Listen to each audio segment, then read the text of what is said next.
You ask Tiger to solve. This deals with linear equations with one unknown. The final result is x equals 4. Let's solve it step by step. Simplify the expression. Break up the fraction.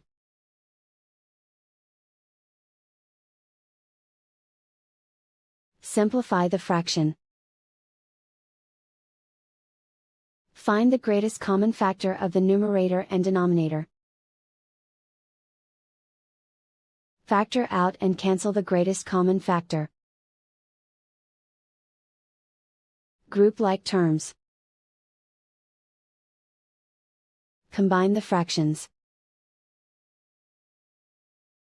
Combine the numerators. Find the greatest common factor of the numerator and denominator.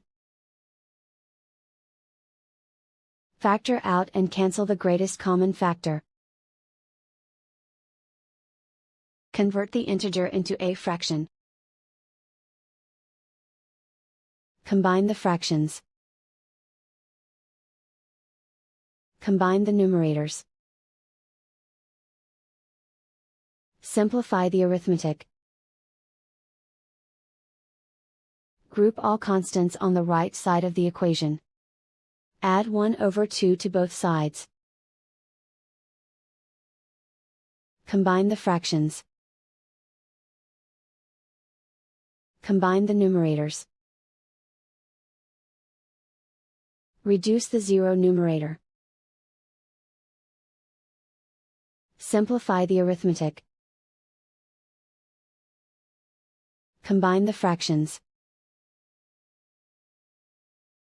Combine the numerators. Find the greatest common factor of the numerator and denominator. Factor out and cancel the greatest common factor. And so the final result is x equals 4.